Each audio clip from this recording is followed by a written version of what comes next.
أعوذ بالله من الشيطان الرجيم. بسم الله الرحمن الرحيم. الحمد لله الذي هدانا لهذا وما كنا لنهتدي لولا أن هدانا الله لقد جاءت رسل ربنا بالحق. الصلاة والسلام على أشرف الأنبياء والمرسلين حبيب إله العالمين أبي القاسم محمد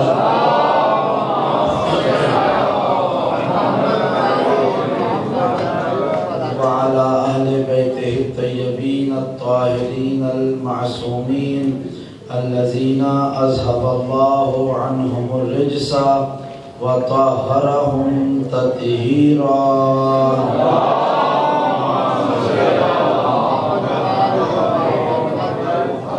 واللعنة الدائمة على أعدائهم أجمعين من يوم عداوتهم إلى قيام يوم الدين. أما بعد فقد قال حق سبحانه وتعالى في محكم كتابه الأعلى. بسم الله الرحمن الرحيم. الحمد لله والسلام على عباده الذين اصطفى. الله خير عما يشركون.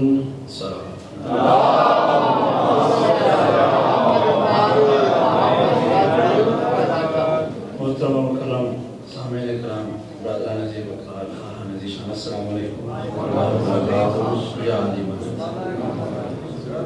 پروردگار کا صد شکر ہے ہم جیسے گنہگاروں پر کہ اس نے ہماری تمام غلطیوں اور کوتاہیوں کو صرف نظر کرتے ہوئے ہمیں توفیق دی کہ ہم وجہ تخلیق کائنات محمد و اہل بیت محمد علیہ السلام کے تذکرے میں شریک ہو سکیں، اور یقیناً یہ شرف اور عزت کی بات ہے جو اس پھیلی ہوئی کائنات میں چند لوگوں کو نصیب ہوتی ہے۔ پروردگار سے دعا ہے کہ اس مجلس کا انتظام کرنے والوں، ہمارا پڑھنا، آپ کا سننا اور تمام حاضرین کا یہاں تشریف لانا اپنی بارگاہ میں قبول و منظور فرمائے، اور اس ذکر کو ہمارے اور آپ کے لیے قیامت کے دن سامان شفاعت محمد و آل محمد کرا دے۔ اپنی اپنی دعاؤں کی قبولیت کے لیے، حاجات کی قبولیت کے لیے بلند آواز سے صلوات۔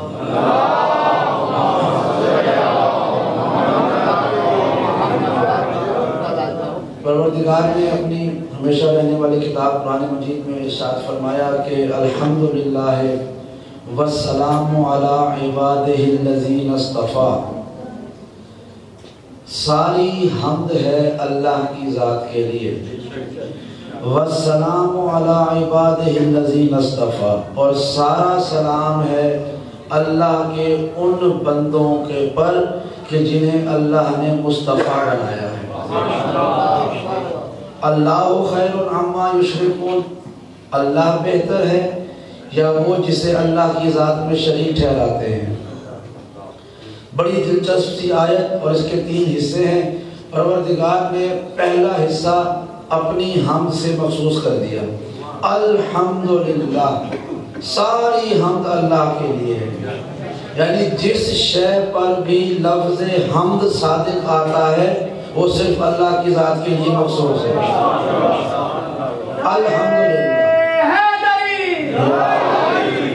الحمدللہ، ساری حمد مخصوص ہے اللہ کے لیے۔ اسی لب و لہجے میں فرمایا والسلام علی عبادہ الذین اصطفیٰ، اور سارا سلام ہے میرے مصطفیٰ بندوں کے لیے۔ اب حمد میں کوئی شرط نہیں رکھی کہ اگر کوئی عربی میں حمد کرے گا تو اللہ کے لیے ہوگی، یا اردو میں حمد کرے تو اللہ کے لیے ہوگی، یا فارسی میں حمد کرے تو اللہ کے لیے ہوگی، بلکہ یہ کہا جو بھی حمد ہے، جس زبان میں بھی حمد ہوگی، کسی لہجے میں بھی حمد ہوگی، وہ ساری حمد مخصوص ہے پروردگار کے لیے۔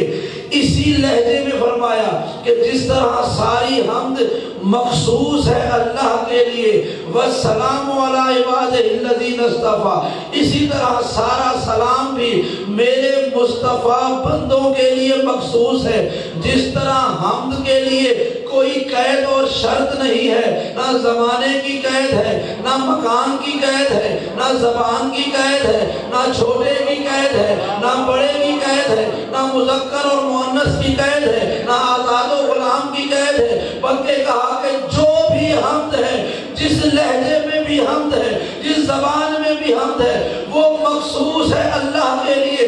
اسی طرح فرمایا جو بھی سلام ہے، جو بھی درود ہے، جس لہجے میں بھی ہوگا، جس لفظوں میں بھی ہوگا، جس زمانے میں بھی ہوگا، جس مکان پر بھی ہوگا، وہ سب کا سب سلام اور درود مخصوص ہو گیا میرے مصطفیٰ بندوں کے لیے۔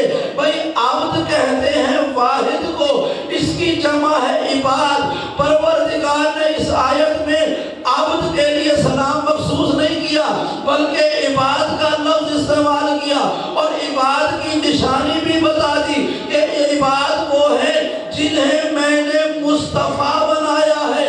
یعنی ایک فرد نہیں، کچھ ایسے افراد کا گروہ ہے کہ جو اپنی ذات میں اللہ کی طرف سے مصطفیٰ بنائے گئے ہیں۔ آئے تلاش کرتے ہیں اس ساری کائنات میں وہ کون سا گروہ ہے کہ جو اپنی ذات میں مصطفیٰ لگتا ہے، تو ہمیں خود پہلے مصطفیٰ نے بتا دیا، اولنا محمد وآخرنا محمد وکلنا محمد۔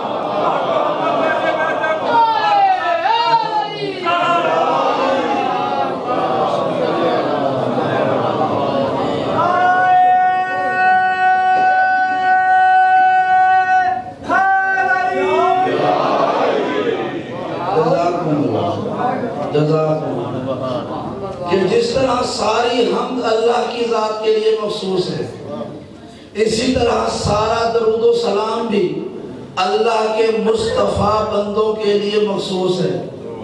اور اللہ خود یہ کہہ رہا ہے والسلام علی عبادہ الذین اصطفیٰ، جنہیں اللہ نے چنا ہے۔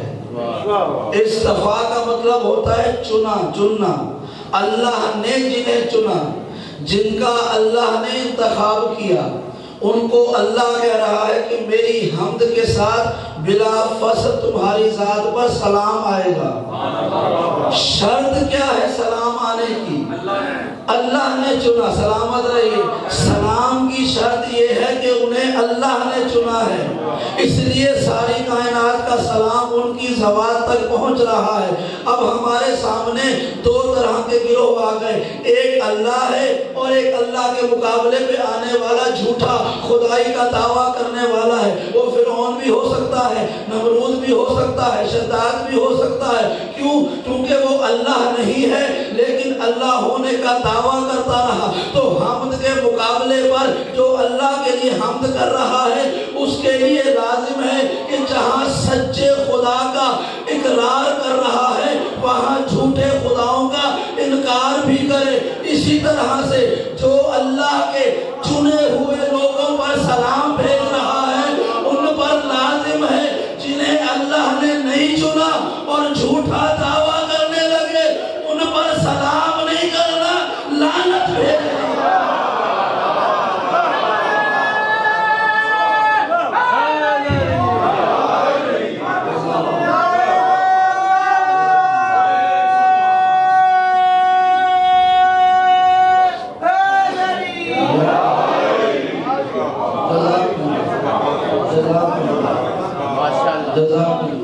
تو جہاں سچے کا اقرار کرنا ہے، وہاں جھوٹے کا انکار بھی لازم ہے۔ یہ نہیں ہو سکتا کہ ایک ہی دل میں سچے کے لیے بھی محبت ہو اور جھوٹے کے لیے بھی نرمی پائی جائے۔ کوئی ایسا شخص دیکھا ہے وہ کہے کہ میں خدا کو بھی مانتا ہوں، تھوڑا تھوڑا فرعون کے لیے بھی حمایت رکھتا ہوں۔ کوئی آپ کے سامنے جملہ کہے میں ہوں تو مسلمان اللہ کو بھی مانتا ہوں، لیکن کہیں کہیں نمرود کے لیے بھی تھوڑی تھوڑی محبت پائی جاتی ہے۔ تو وہ جو تھوڑی تھوڑی محبت پائی جاتی ہے نا، آپ سب کہیں گے یہ تھوڑی محبت بھی اس زیادہ عقیدہ توحید کی مخالفت پر ہے۔ یا تو خالص توحید والے ہو جاؤ یا خالص نمرود والے ہو جاؤ بھائی، یا تو خالص اللہ والے ہو جاؤ یا خالص فرعون والے ہو جاؤ۔ کیونکہ ہم نے تو یہ منظر دیکھا تھا کہ جب ایک مرتبہ ایسا واقعہ ہوا، اللہ والوں کا لشکر ایک میدان سے گزرا، دریا میں راستہ بنا، وہ پار ہو گیا، لیکن اسی راستے پر فرعون کا لشکر آیا، وہ چل کے آ رہا تھا، ڈوب گیا۔ تو اب سوال کر سکتے ہیں نا کہ بھئی راستہ تو وہی تھا، یہ کیا وجہ ہوئی کہ اسی راستے سے ایک کامیاب ہوا ایک ڈوب گیا؟ تو جواب یہی ملے گا نا، جو توحید والے تھے، خدا پر عقیدہ رکھتے تھے، خدا نے کامیاب کر دیا، اور جو توحید کے مخالف تھے، فرعون کا لشکر تھا، وہ ڈوب گیا۔ بھائی جسم تو سب کے ایک جیسے تھے نا۔ اس کو اور آسان کریں، صلوات پڑھیں محمد والا۔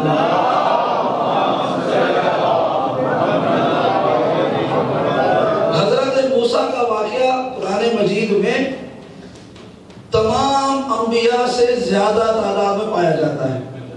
اتنا ذکر کسی اور نبی کا نہیں جتنا جناب موسیٰ اور ان کی قوم کا ہے۔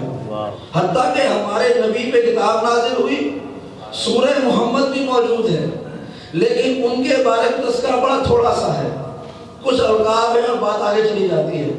تفصیلی واقعات بہت تھوڑے ہیں رسول خدا کے بارے میں، لیکن جس نبی کے بارے میں بہت کچھ ملتا ہے وہ حضرت موسیٰ ہے۔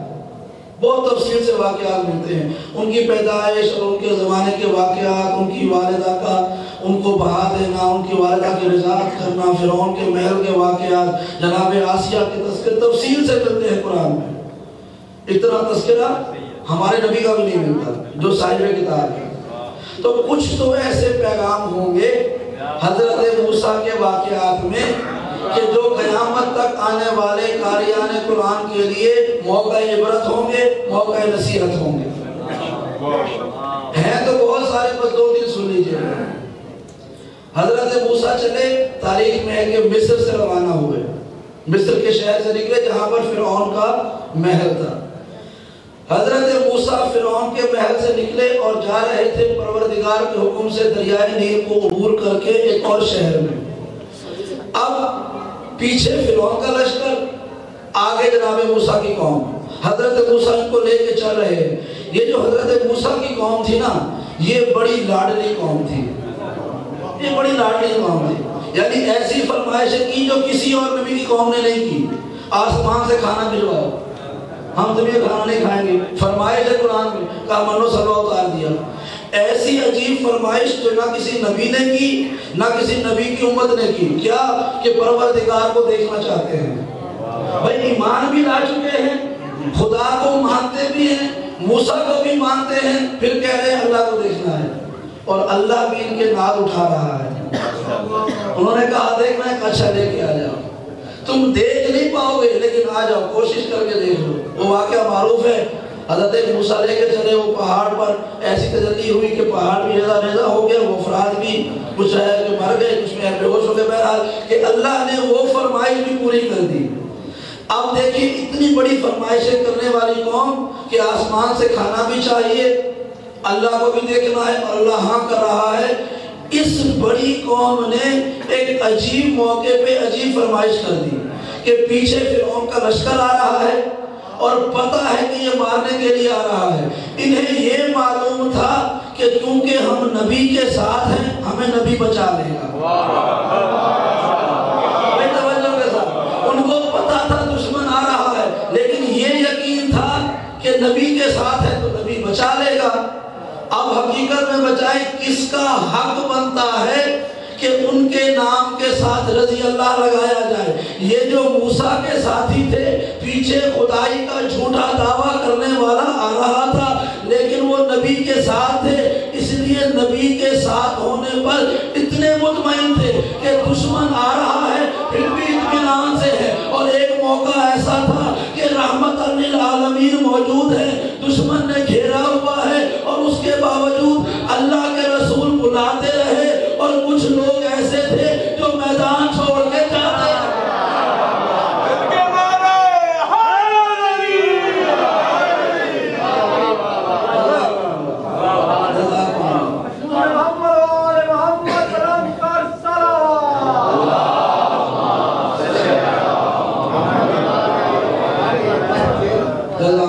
حضرت موسیٰ کی قوم آگے، پیچھے فرعون کا لشکر، چلتے چلتے دریائے نیل کے کنارے پر آ گئے۔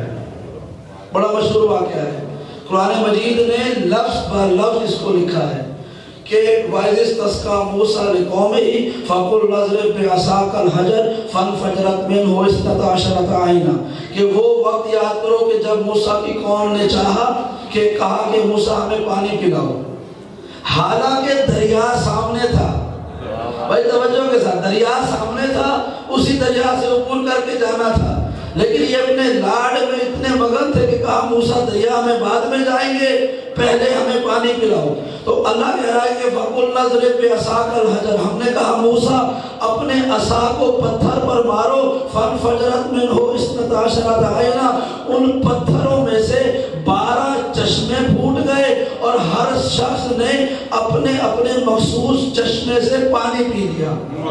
قرآن مجید کی آیت تفسیر دیکھی گئی کہ یہ 12 چشمے کیوں پھوٹے؟ قرآن کے لفظ ہیں، میری کتابت نہیں ہے، فَانْفَجَرَتْ مِنْهُ اثْنَتَا عَشْرَةَ عَيْنًا، کہ اس پتھر میں سے 12 چشمے پھوٹے۔ تو روایات نے بتایا کہ حضرت موسیٰ پر 12 مختلف قبیلے ایمان لائے تھے، لیکن ہر قبیلہ اپنی ذات میں اتنا بڑا تھا، وہ یہ کہتا تھا کہ ہم کسی اور قبیلے کے لیے نکلنے والے پانی کو منہ نہیں لگائیں گے، لہذا ہر قبیلے کے لیے الگ الگ چشمے کا انتظام کیا گیا۔ ایک پتھر تھا، 12 چشمے پھوٹے، ہر قبیلے نے اس کو سیراب کیا۔ پھر جب اللہ کے رسول موسیٰ نے اس دریا پر عصا کو مارا تو راستہ بن گیا، تو ایک راستہ نہیں بنا، اللہ کے نبی آگے تھے، وہ سارے قبیلے اپنے سردار کے پیچھے چلتے ہوئے 12 قطاروں میں چل رہے تھے، اور موسیٰ آگے اور پیچھے 12 قبیلے تھے۔ اور تاریخ نے کیا دیکھا، ایک موسیٰ تھا 12 قبیلوں کو بچا کے لے گیا۔ اب جانتے ہیں فرق کیا ہے بنی اسرائیل میں اور آل محمد کے ماننے والوں میں؟ بنی اسرائیل میں 12 قبیلے تھے، ایک بچانے والا تھا، یہاں پر ایک قبیلہ ہے 12 بچانے والا۔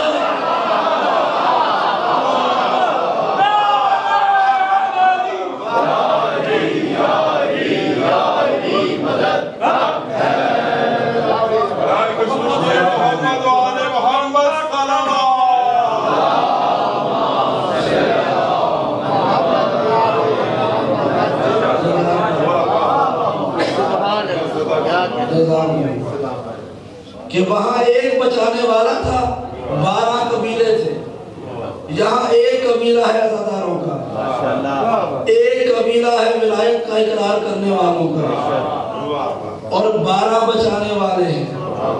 لیکن وہ سوال جو میں نے پہلے کیا تھا، اب اس مقام پر یہ کہتا ہوں، اللہ کے نبی آگے ہیں، پیچھے ایک ان کی قوم دریا سے نکل گئی، لیکن منظر کیا ہوا، جہاں سے وہ چلے تھے نا وہ تھا فرعون کا علاقہ۔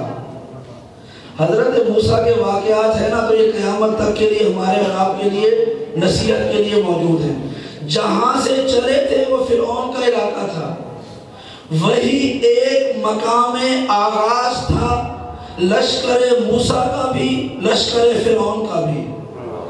جس راستے پر موسیٰ چل کے آیا وہی راستہ تھا جو لشکر فرعون نے اختیار کیا۔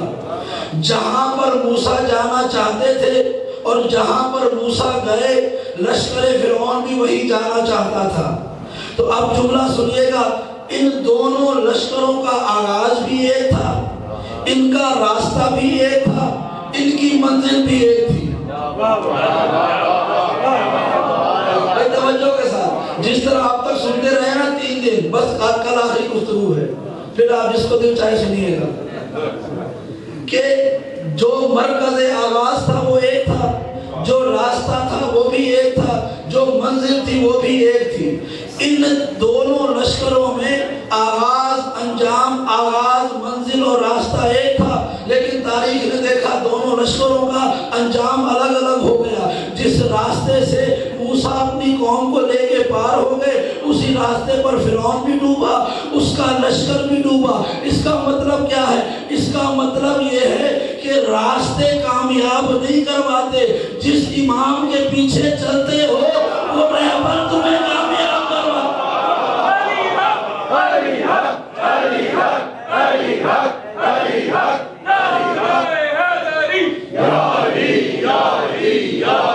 مدد حق ہے۔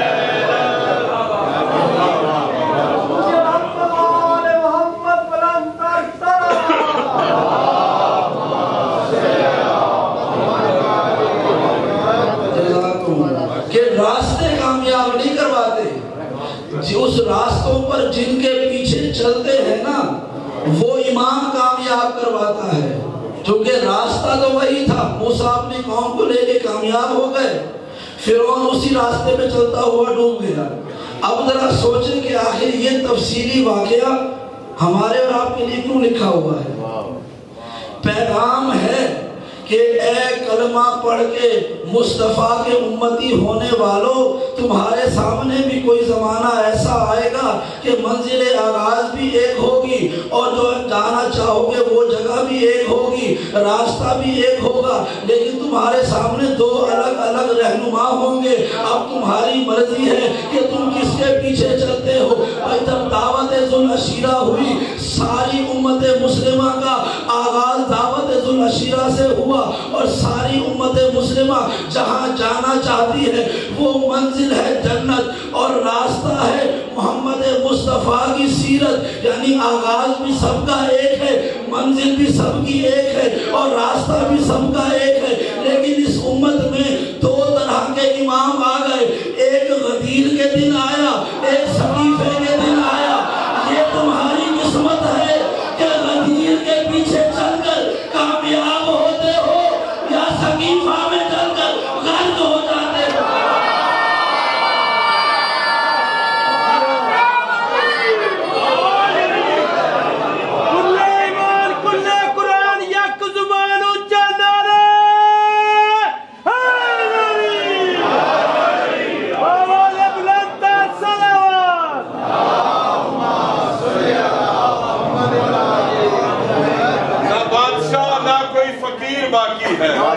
نہ بادشاہ نہ کوئی فقیر باقی ہے، علی کے در کا مگر ہر فقیر باقی ہے۔ علی کو چھوڑنے کا حشر دیکھ لے دنیا، سقیفہ مر گیا مگر غدیر باقی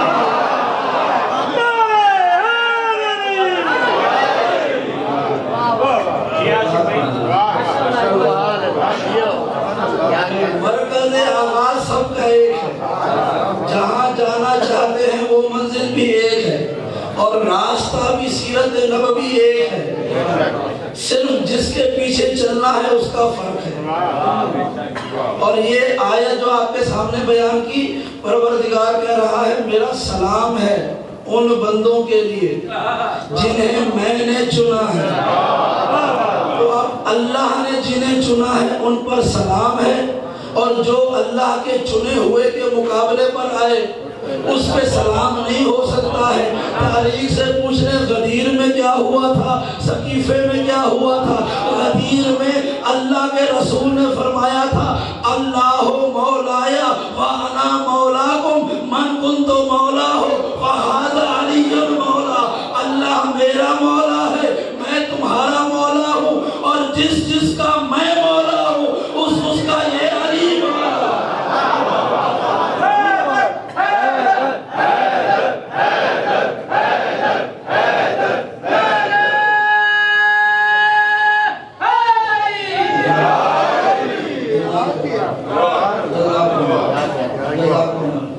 اور اب یہ زبان پر یہ جملے آگے تھے، اور بھی جملہ سنیے۔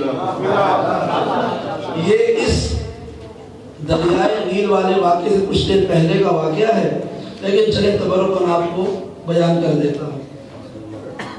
ہوا یہ کہ فرعون نے اپنے دربار میں بہت سارے جادوگروں کو بلایا اور ان کو کہا کہ جب موسیٰ آ جائے تو اس کے سامنے ایسے فن کا مظاہرہ کرنا کہ موسیٰ خوف زدہ ہو جائے، موسیٰ ڈر جائے۔ یہ نہیں کہا کہ موسیٰ مجھے خدا مان لے۔ یہ کافر ذہنیت کو پتا ہے کہ معصوم کو کے دل میں خوف تو پیدا کیا جا سکتا ہے، اسے اپنی طرف بلایا نہیں جا سکتا۔ تو معصوم کو ڈرانے کے لیے کوئی جادو سے دھاگوں کو سانپ بنا لے یا کوئی دروازے پہ آگ لے کے آ جائے، یہ پتا ہے ڈرا سکتے ہیں، اپنی طرف مائل نہیں کر سکتے۔ فرعون نے کہا کہ تم دھاگے ڈالنا، جادو دکھانا، موسیٰ خوف زدہ ہو کر چلا جائے۔ توجہ کے ساتھ، موسیٰ خوف زدہ ہو کر چلا جائے۔ اور قرآن کہہ چکا تھا کہ مکروا و مکر اللہ واللہ خیر الماکرین۔ ایک منصوبہ وہ بناتے ہیں، ایک منصوبہ اللہ بناتا ہے، اور اللہ بہترین منصوبہ بنانے والا ہے۔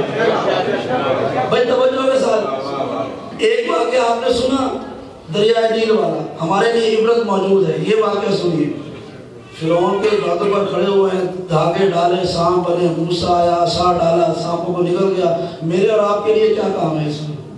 نہ ہمارے پاس جادو ہے، نہ جادوگر ہے، نہ ہمارے پاس دھاگے ہیں، نہ عصائے موسیٰ ہے، نہ آج کوئی دھاگوں سے سانپ بنانے والا ہے، نہ کوئی عصا سے اژدہا بنانے والا ہے۔ تو پھر یہ دربار کا واقعہ کیوں بیان کیا جا رہا ہے؟ یہ واقعہ یہاں پہ ختم نہیں ہوا۔ توجہ کے ساتھ، ہوا کیا؟ تاریخ میں ہے، قرآن مجید کے الفاظ ہیں کہ جب جادوگروں نے دھاگے ڈالے وہ سانپ بن کے چلنے لگے، اللہ کے حکم سے جناب موسیٰ نے اپنے عصا کو ڈالا، وہ عصا بڑا سانپ بن گیا، ان سارے چھوٹے چھوٹے سانپوں کو نگل گیا، اور اللہ کے حکم سے اسی بنے ہوئے سانپ کی دھن سے پکڑا تو وہ دوبارہ عصا بن گیا۔ اب کیا ہوا؟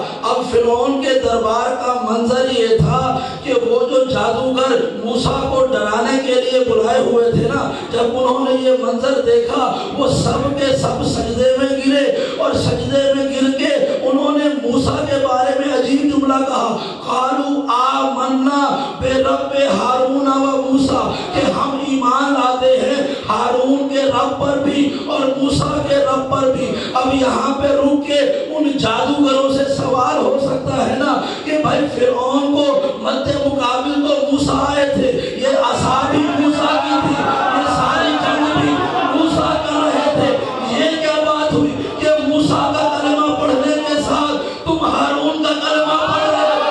وہ جواب دیں گے ہم جانتے ہیں جب تک وسیع کا کلمہ نہ پڑھو نبی کا کلمہ پورا نہیں۔